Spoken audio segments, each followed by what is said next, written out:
I do not like the sky. And before anybody starts defending it, hear me out. People act like the sky is some amazing thing. Why?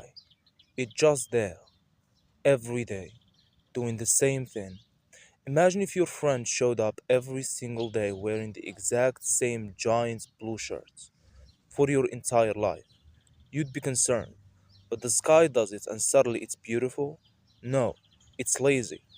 And don't even get me started on clouds. What are clouds? The sky's unfinished homework. Every time I look up, it's like the sky went, yeah, I'll add some more details later. And then it never did. Some clouds look like animals. People always say that.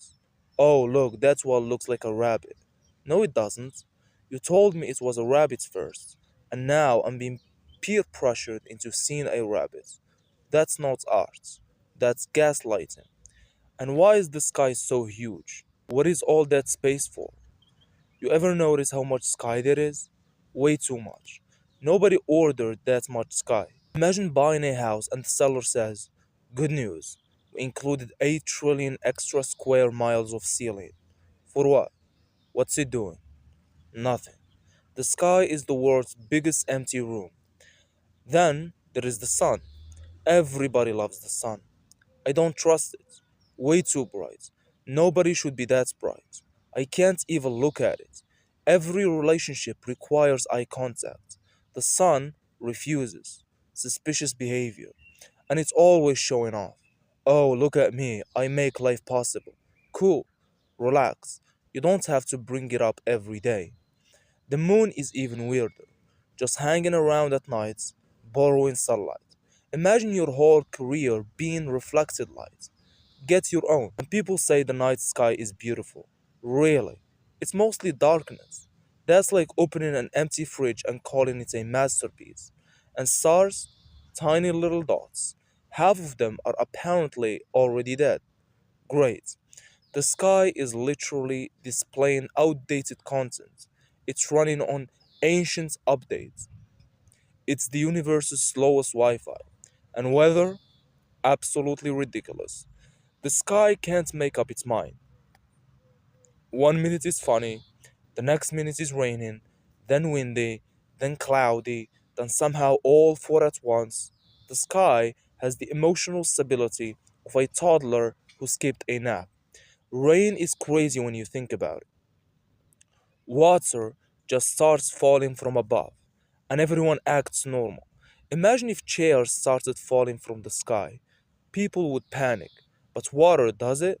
Oh, nice, we needed this. No, we should ask questions. A lot of questions.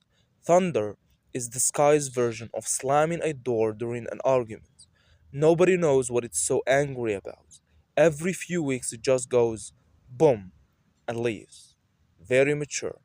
Lightning is even worse. That's not weather. That's the sky attacking random locations. Imagine getting hit by electricity because a cloud had a bad day. Insane. On sunsets, everybody loses their minds over sunsets. Every single time. Oh wow, look at those colors. Bro, the sky is literally quitting for the day. That's all that's happening. It's clocking out. And somehow, we are all standing outside applauding. Imagine doing that at work. Guys, I'm going home. Then 20 people gather around taking photos. No, the sky gets away with everything because it's famous. That's the truth. If the sky was a person, nobody would like it. Always above everyone, always looking down on people, changes mood every 10 minutes, randomly screams, throws water at strangers, flashes bright lights, disappears every night, comes back acting like nothing happened. That's not a sky. That's an unstable roommate. And birds. Birds clearly know something. Why else are they always trying to leave? They are up there every day. They are the closest thing we have to experts. And half the time, they are flying somewhere else immediately. Huge red flag. Honestly, the more I think about it, the sky has had incredible PR. That's all this is. Generations of people saying, look how beautiful the sky is. And meanwhile, the sky contributes nothing to conversations, never replies, never explains itself, never apologizes for hurricanes, just sits there, blue, giant, mysterious, getting credits for existing, and somehow I'm the weird one for questioning it? No, I'm asking the important questions. Why is it so high up? What is it hiding? Why does it change colors? Why does it occasionally explode with thunder? Why is it always hovering over us? And most importantly, why has nobody ever asked the sky to chill out? Because honestly, the sky has been doing way too much for way too long, and everybody keeps enabling it. Not me. I've had enough. The sky knows what it did. The more I think about the sky, the less sense it makes. Nobody can even touch it. That's a huge red flag. Everything trustworthy can be touched: tables, bread, dogs, but the sky? No. The sky is basically the world's largest look but don't touch exhibit. And somehow we are okay with that? People say the sky is up there. Where? Be specific.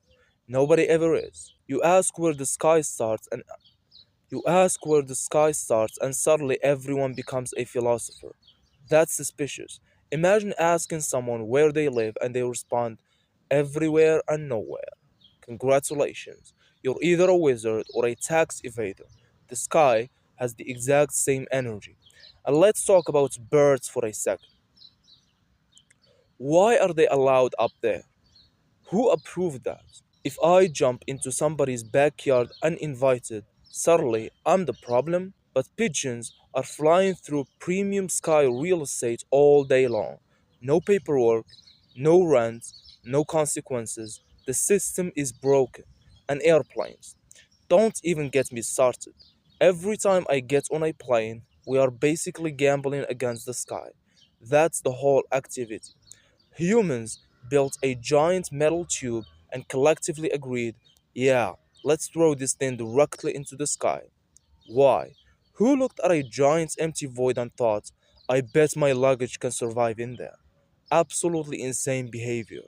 The sky has no business being that big. It feels greedy.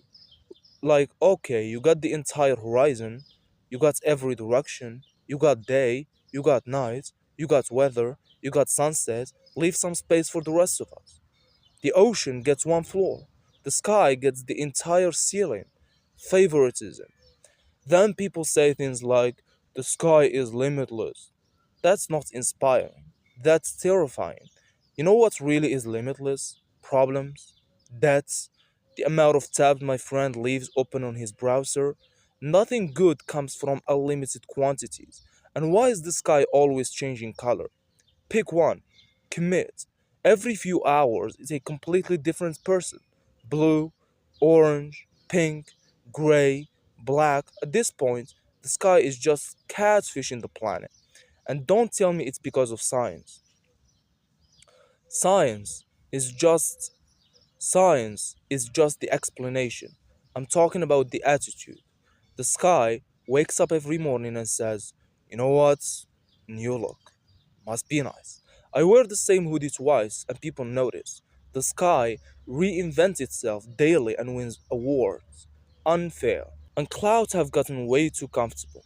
Some of them are shaped like dragons. Some look like potatoes. Some look like they just gave up halfway through existing. Clouds have absolutely no standards. Imagine showing up to work looking like a lumpy marshmallow and still being admired. That's cloud privilege. Then there are those giant dark storm clouds. Those things don't even arrive, they enter like movie villains. You look outside and suddenly the sky is wearing a leather jacket. The whole atmosphere changes. The trees get nervous. The birds disappear. The air starts acting weird. The sky basically says, nobody move, and everyone listens. That's not weather, that's organized intimidation. And what is fog? Don't tell me it's a cloud on the ground. That's even worse. You're telling me clouds can just leave their assigned area? That's a security issue. Imagine if fish randomly started appearing in shopping malls. People would have questions. Clouds sneak onto roads, and suddenly we are supposed to act normal. No, contain your clouds and rainbows. People love rainbows. I don't trust them either. A rainbow is basically the sky trying to distract us. Think about it. The sky spends hours throwing rain at everyone, ruins plans, soaks shoes, causes chaos, then it creates a rainbow. And everyone instantly forgives it. That's manipulation. That's textbook manipulation. The sky is the friend who breaks your window and then buys you fries. And somehow, you are the one apologizing. And stars. Let's circle back to stars. The audacity. The sky spends all day completely empty. Then, at night, it's suddenly like, oh, by the way, I had millions of glowing decorations this whole time. What? You were hiding those? For what reason? Imagine inviting people to your house and 6 hours later casually revealing an entire second mansion. That's weird. The sky is weird. Don't even get me started on shooting stars. A star falls out of the sky and everyone's reaction is, quick, make a wish.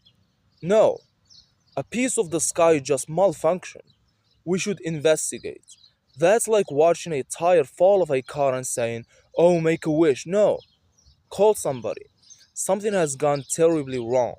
Honestly, the sky has been operating unsupervised for way too long. Nobody reviews its performance. Nobody gives feedback. Nobody asks follow up questions. The sky just keeps freelancing above the planet, doing whatever it wants, throwing weather around, changing colors, making weird noises, hiding giant balls of fire, pretending sunsets are a personality, and every single day it gets away with it? If I if literally anything else behaved like the sky, would be deeply concerned. A toaster sparks once and everyone panics. The sky launches lightning bolts the size of buildings and gets called beautiful. The double standards are unbelievable. At this point, I am convinced the sky isn't even a place. It's just the longest running scam in human history, and somehow it's winning every single day.